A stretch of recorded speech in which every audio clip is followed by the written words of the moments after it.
Hi guys, welcome to another video on my YouTube, and this one is actually going to be quite shocking if you know me at all on Instagram.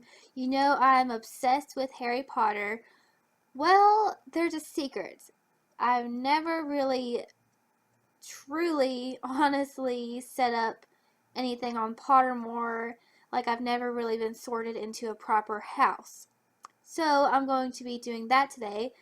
Also, I'll be sorting myself into Ilvermorny, the American Hogwarts, if you would say. So let's go to Pottermore first.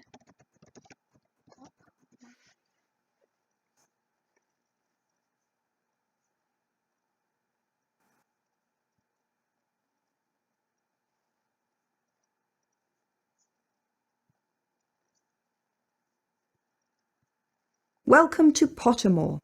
This is my magical corner of the internet, a place where you can explore my writing, both familiar and new, and where you can read features, articles, and news from the Pottermore team. New information will be revealed about the characters, places, and magic you're familiar with, as well as introductions to a few new characters, places, and notions. Pottermore is a place where you can unleash your imagination and allow it to lead you on adventures. If you need a little extra magic in your life, you've come to the right place. Alright, begin your journey.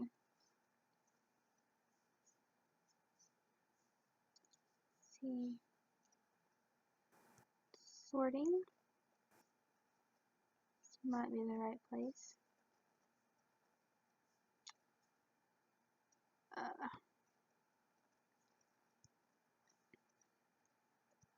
I guess I need to join first.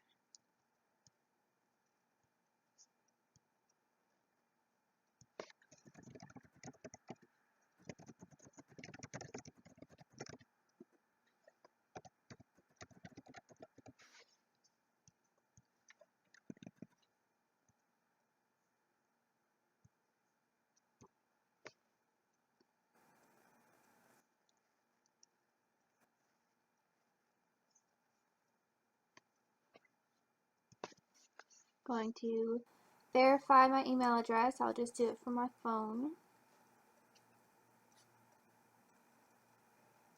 Okay.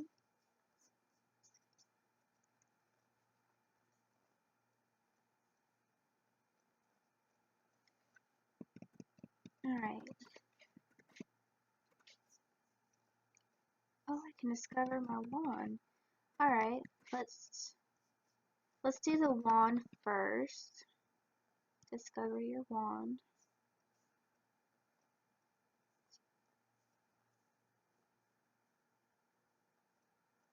Mr. Ollivander.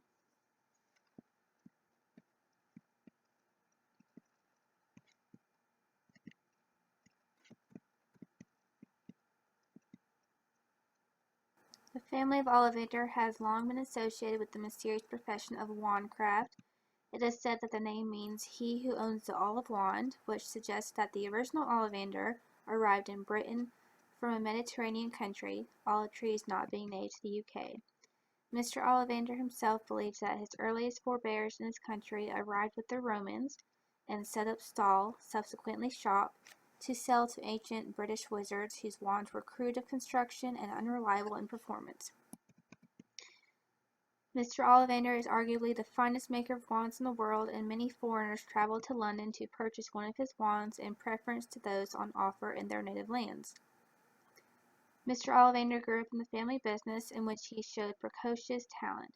He had the ambition of improving upon the cores and wand woods hitherto used, and from its earliest days conceived a single-minded, even fanatical determination in his pursuit of the ideal wand. Prior to Mr. Ollivander's proprietorship of the family business, wizards used a wide variety of wand cores. A customer would often present the wand maker with the magical substance to which they were attached, or had inherited, or by which their family swore, hinted at by the core of Fleur Delacour's wand. Mr. Ollivander, however, was a purist who insisted that the best wands would never be produced merely by encasing the whiskers of a favorite Kneazle, or the stalk of a Dittany plant that once saved a wizard's father from poisoning, or the mane of a Kelpie a witch had once met on holiday in Scotland, in the customer's favorite wood. The best wands, he believed, had cores of immensely powerful magical substances which were expertly enclosed in specially selected and complementary wand woods, the result to be matched an owner with whom the wand itself felt the most affinity. While there was initially substantial resistance to this revolutionary way of crafting wands, it swiftly became clear that Ollivander wands were infinitely superior to anything that had come before. His methods of locating wand woods and coarse substances, marrying them together, and matching them to ideal owners are all jealously guarded secrets that were coveted by rival wand makers. That's really neat. That's really beautiful artwork right there. Alright. Discover your wand. Okay, begin the experience. To ensure we find the perfect wand for you, it's very important that you answer the following questions honestly. First of all, would you describe yourself as a average height, short, tall? I guess I'm 5'6", so I guess that'd be average height, maybe. And your eyes, dark brown or black, brown, hazel, blue. Well, I have brown eyes, so I don't need to go any further. Was the day on which you were born an even number, an odd number? It's an odd number. Do you most pride yourself on your kindness, optimism, determination, resilience, imagination, intelligence, originality? Kindness, optimism. Probably, well, I like to be optimistic about things, but it might be determination because I just like to be able to get things done and I'm like determined to reach certain goals, especially being a writer and a reader. So I'd probably pick determination. Traveling alone down a deserted road, you reached a crossroads. Do you continue left towards the sea, ahead towards the forest, right towards the castle? I guess I don't like questions like this. I don't know which one's the bad answer. I guess, well, the forest would be scary at night because it'd be very dark, and left towards the sea, I mean, I probably don't have a boat on my back. So I'm going to choose the castle. Do you most fear fire, darkness, isolation, small spaces, heights? Um, Probably heights. In a chest of magical artifacts, which would you choose?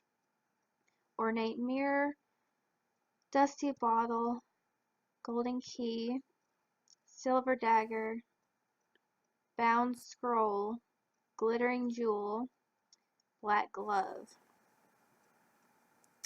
Wow. Um, ornate mirror, dusty bottle, golden. Maybe the golden key because it's got to open up something if like you're like on a quest or something like that. So I'm gonna go with the golden key, and I'm probably going way too fast. Oh, sycamore wood with unicorn hair core. 12. Reasonably supple flexibility. Your wand has chosen you. Let's read more about it. Okay, it's not bad. The sycamore makes a questing wand, eager for new experience and losing brilliance if engaged in mundane activities. It is a quirk of these handsome wands that they may combust if allowed to become bored, and many witches and wizards, settling down into middle age, are disconcerted to find their trusty wand bursting into flame in their hand as they ask it one more time to fetch their slippers. As may be deduced, the sycamore's ideal owner is curious, vital, and adventurous, and when paired with such an owner, it demonstrates a capacity to learn and adapt that earned it a rightful place among the world's most highly prized wandwoods. Wow. Okay. let's just say I'm not gonna ask it to fetch my slippers. I don't even wear slippers. So that's not too bad. It's a really cool looking wand. I would say I can be adventurous sometimes, so it might work for me. Let's go ahead and do the sorting hat, figure out which house I'm in. I feel like I should be in Gryffindor just because that's Harry's house, but it's probably not the right choice. I really don't know what house I would be in. It's very confusing for me. Alright, the famous Hogwarts sorting hat gives an account of its own genesis in a series of songs sung at the beginning of each school year. Legends has it that the hat once belonged to one of the four founders, Godric Gryffindor, and that it was jointly enchanted by all four founders to ensure that students would be sorted into their eponymous houses, which would be selected according to each founder's particular preferences and students. The sorting hat is one of the cleverest enchanted objects most witches and wizards will ever meet. It literally contains the intelligence of the four founders, can speak through a rift near its brim, and is skilled at legitimacy, which enables it to look into the wearer's head and divine his or her capabilities or mood. It can even respond to the thoughts of the wearer. The sorting hat is notorious for refusing to admit it has made a mistake in its sorting of a student. On those occasions when Slytherins behave altruistically or selflessly, when Ravenclaws flunk all their exams, when Hufflepuffs proved lazy yet academically gifted, and when Gryffindors exhibit cowardice, the hat steadfastly backs its original decision. On balance, however, the hat has made remarkably few errors of judgment over the many centuries it has been at work. Okay, let's get this started then.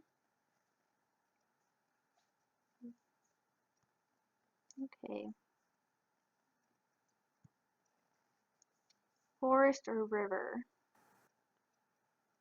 Well, I don't like to drown. So, oh, the forest. Um, I guess the forest. I'll go with that. What are you most looking forward to learning at Hogwarts? Apparition and disapparition, being able to materialize and materialize at will. Transfiguration, turning one object into another object. Not really. Flying on a broomstick, maybe. Hexes and jinxes, no. All about magical creatures and how to befriend / care for them. Secrets about the castle. Every area of magic I can. Honestly, I like the magic, I do, but I'm gonna go with the magical creatures just because I like animals. A troll has gone berserk in the headmaster's study at Hogwarts. It is about to smash, crush, and tear several irreplaceable items and treasures. In which order would you rescue these objects from the troll's club if you could? Oh gosh. First, a nearly perfected cure for dragonpox, then student records going back 1,000 years, finally a mysterious handwritten book full of strange runes.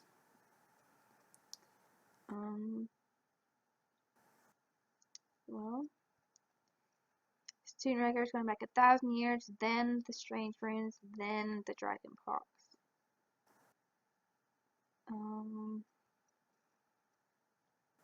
The runes, dragonpox, then the records. The pox, the runes, then the records.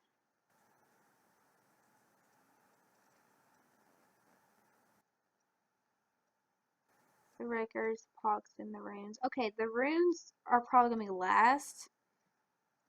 And the pox would have to be first. So, pox. So it'd be this one. Seems more important. If you were attending Hogwarts, which pet would you choose to take with you? Look at all these pets! Tabby cat, Siamese cat, ginger cat, black cat, white cat, tawny owl, screech owl, brown owl, snowy owl, barn owl, common toad, natterjack toad, dragon toad, harlequin toad, three-toed tree toad. Wow. I'm gonna go with the black cat. I'm not very superstitious or anything like that. I just think they're really pretty, especially the eyes.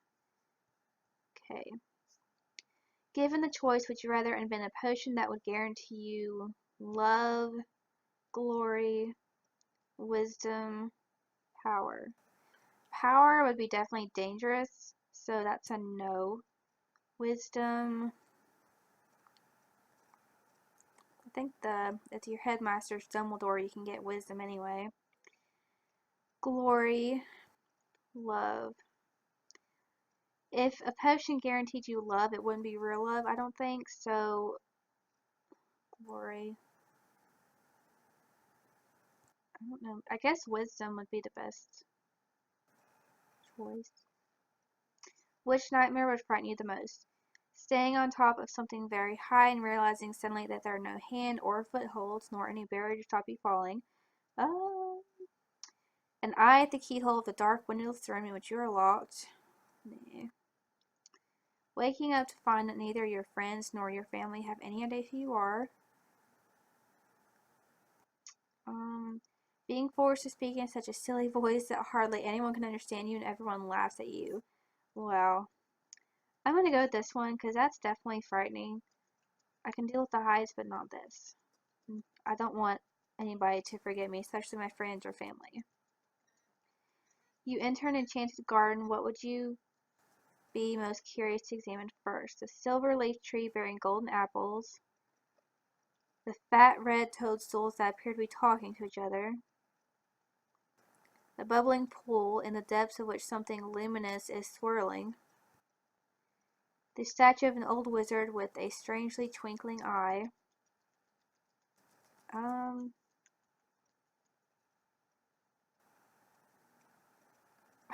Probably the toadstools. I mean, why would toadstools be talking in the first place? I'd probably go that